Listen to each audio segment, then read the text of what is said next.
Okay, let's unpack this.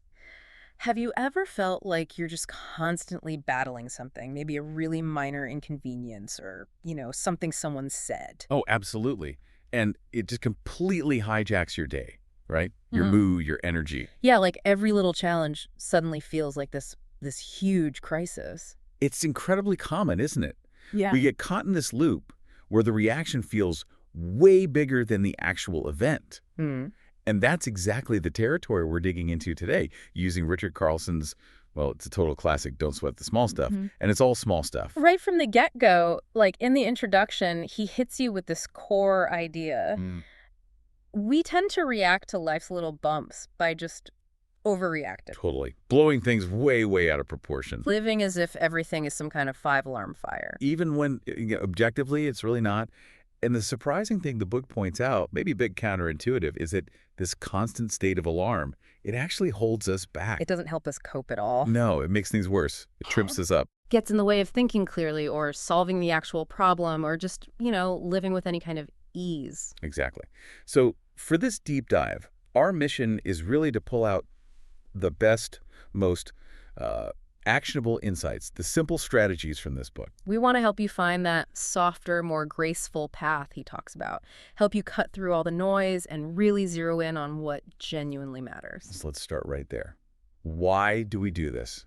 Why is our default setting so often to, well, sweat the small stuff? Well, the book suggests it's really about getting stuck in habits of reaction instead of habits of perspective. We just Nice. lose the bigger picture. Yeah, a tiny little pebble shows up on the path, and bam, in our heads, it's this massive landslide. And the really critical point right there in the introduction is that this overreaction, it doesn't just feel bad, it's actually ineffective. Right. It stops us from getting what we want or, solving the problems we're facing efficiently. We just wear ourselves out. And often make the situation worse with our response. Yeah, totally. It really highlights this kind of fundamental idea, which comes up later, too, that life is essentially driven from the inside out. Meaning your experience of the world isn't mostly dictated by what happens to you externally. It's shaped much more by your internal state, your thoughts, your reactions. Ah, okay. That's where the power lies then. Exactly. And understanding that internal power, that's the key to shifting things. So how do we start? How do we begin to change that inner landscape? The way we think, the way we react? Well, one really practical concept is getting a handle on what Carlson calls the snowball effect of our The thoughts. snowball effect. Yeah, it's the idea that one tiny negative thought, or maybe an insecure one if you don't catch it, it can just pick up speed and mass really fast. And turn into what? Total agitation, feeling completely overwhelmed. Ah, okay. He gives that relatable example, doesn't he? Yeah. About waking up in the middle of the night, remembering you forgot to make a phone call. Yes, and instead of just, okay, I forgot the call, I'll do it tomorrow, your mind just leaps. Right. To everything else you have to do. Rehearsing stressful conversations, thinking how busy you are. And suddenly you're lying there feeling like a complete victim of your own schedule, totally stressed out. The power then is in noticing that first little flake of snow early. Exactly. Catching the thought before it starts rolling downhill and gains momentum. Nipping it in the bud, as he says. Before it turns into that full-blown anxiety avalanche in your head. Mm-hmm. And tied right into managing that internal state Mm-hmm. is probably one of the book's absolute core mantras. Life isn't an emergency. Oh, this one hits home. Because we create so much of our own pressure, don't we? How so? We take these simple preferences like, I want the kitchen clean before breakfast, or I want this report done by 3 p.m., Okay. and we somehow turn them into these non-negotiable conditions for our happiness. Or our self-worth, even. Or we take external pressures and just amplify them like crazy. Yeah. The book tells that really striking story about the homemaker. Oh, yeah, the one who got so caught up in needing the house to be absolutely perfect before her family left for the day. Right. That she ended up needing anti-anxiety medication. That's living like there's an actual crisis unfolding over, dust bunnies. It's a powerful illustration of how we just manufacture urgency. So just reminding yourself regularly, life isn't an emergency. That can instantly deflate so much of that self-imposed stress. And right alongside letting go of the emergency mindset is making peace with imperfection. Because that constant need for things to be for everything to be perfect, It's just fundamentally incompatible with inner peace, isn't it? It really is. When your focus is always on what's wrong with yourself, with other people, with the situation, It's basically a state of constant dissatisfaction. yeah, it pulls you away from being kind, being gentle, both toward yourself and, the world around you. Now, the book isn't saying don't try your best or don't strive for things. No, not at all. But that real peace comes from being able to appreciate things as they are right now. Just having that quiet inner sense that, okay, life is okay the way it is right now. When you drop that layer of judgment, you can just be with what is. Exactly. Okay, so we've talked a bit about managing our internal world. How does the book help us navigate those inevitable frictions we run into in relationships? Yeah. This is where some of the, let's say, most challenging but maybe most impactful advice comes in. Like what? Ideas like let others be right most of the time.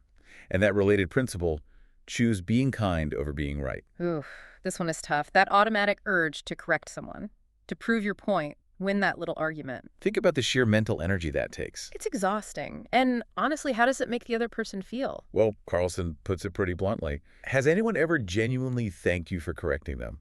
Like, wow, thanks for pointing out I was wrong in front of everyone. No, it just doesn't happen. It just creates defensiveness, right, and distance. So the book challenges you. What's more important in this specific moment? Winning this tiny little battle, or preserving the connection, preserving the peace? Choosing kindness or just letting someone else have the glory, as he puts it, of being right about something totally inconsequential. It's actually a huge release of energy for you. It creates a much more relaxed dynamic. Totally. Of course, he does note this isn't about, like, compromising your core values or ignoring real injustice. Right. There are exceptions. But for the vast majority of day-to-day stuff, that need to be right is just a trap. Okay, what else for relationships? Another really crucial skill the book highlights ties into listening. It combines the idea of seeking to understand first with the simple power of just breathing before you speak. We often think we're listening, but really, we're just waiting for our turn to jump in, aren't we? The book calls it taking turns not listening. We're busy formulating our brilliant response while the other person is still talking. Which is incredibly stressful. For both people, actually. Feels rushed, yeah. And the other person definitely doesn't feel truly heard. So the simple act of just pausing, taking even one breath before you respond. It creates space. It slows everything down, reduces that internal pressure you feel to have an immediate comeback. And it communicates respect Right. to the other person. Exactly. It lets you actually hear them. And then you can respond more thoughtfully instead of just reacting. Okay, and what about those times when people are acting in ways that are just, oh, well, plain frustrating, annoying? Ah, yes. That's where the concepts of seeing the innocence and looking beyond behavior become really powerful tools. What does that mean, seeing the innocence? Well, our immediate reaction when someone annoys us is often to label them, right, as guilty or intentionally difficult. The slow person in the checkout line, the abrupt colleague, the family member who keeps doing that thing. Think personalize it. They're doing this to me. Exactly. The book suggests trying to create a bit of distance between the behavior that's triggering you and the person doing it. Try to see the underlying innocence, or at least the underlying humanity. The slow clerk might be totally overwhelmed or dealing with something heavy at home. The snapping spouse might be frustrated about something completely unrelated to you. So it's not about excusing the behavior itself.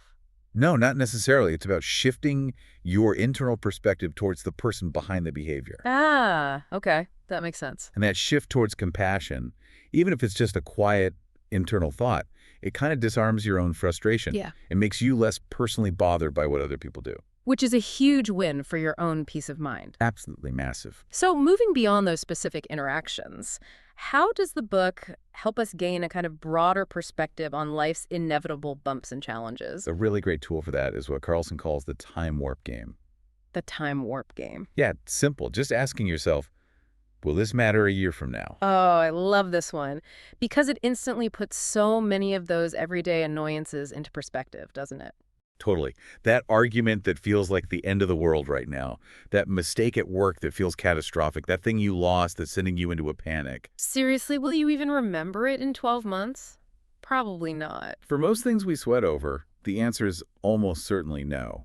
And just realizing that, it frees up so much emotional energy, so much mental space you are pouring into something really temporary.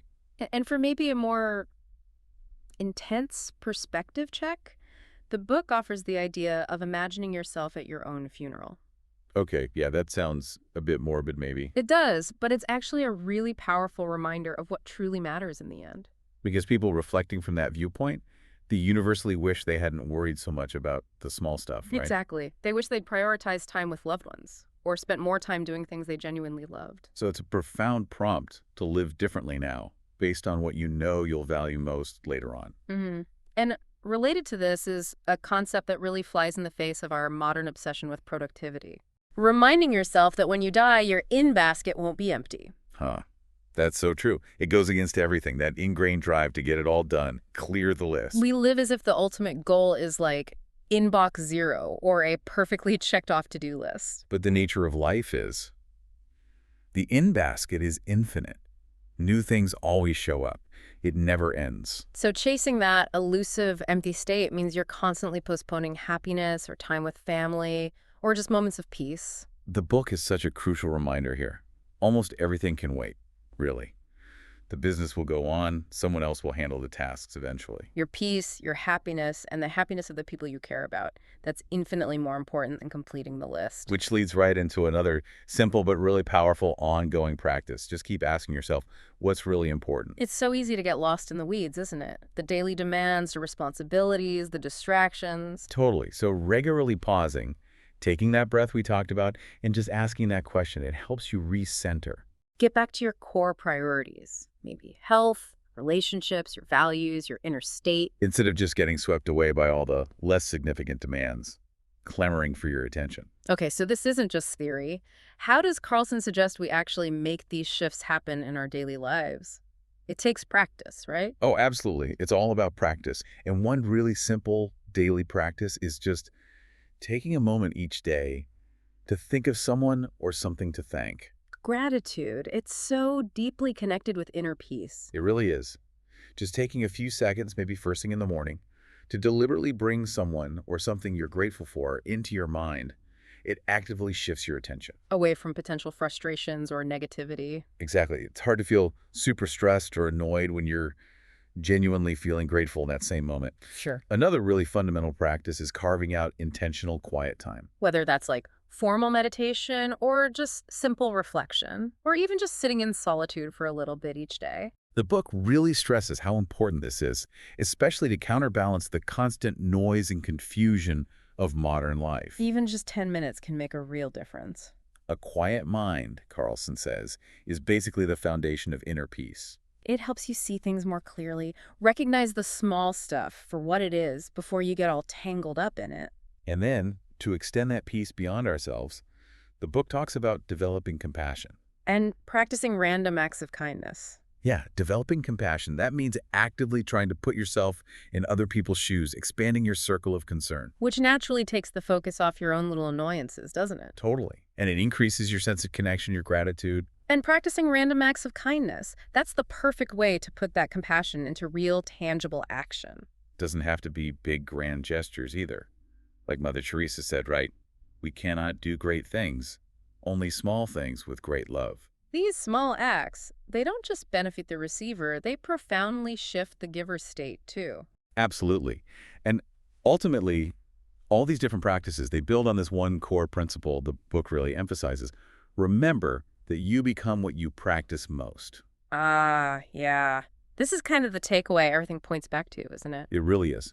Whatever you repeatedly do, whatever you focus your mental and emotional energy on, day after day, Yeah.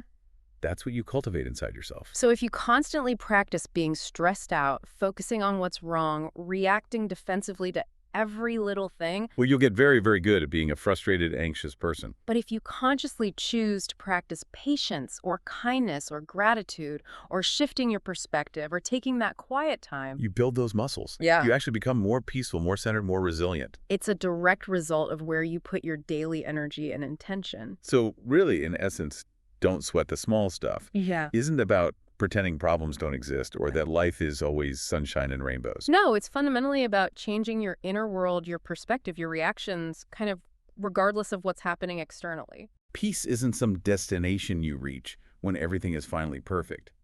It's a state you cultivate from the inside out. Through conscious, consistent practice of these surprisingly simple strategies. It's about learning to relate to the difficulties differently, taking the potential, melodrama of everyday life. And transforming it into something more like a melodrama, as the book puts it. I like that. Melodrama. And like we just discussed, with that idea that you become what you practice, none of this is about finding an instant No fix. magic wand here.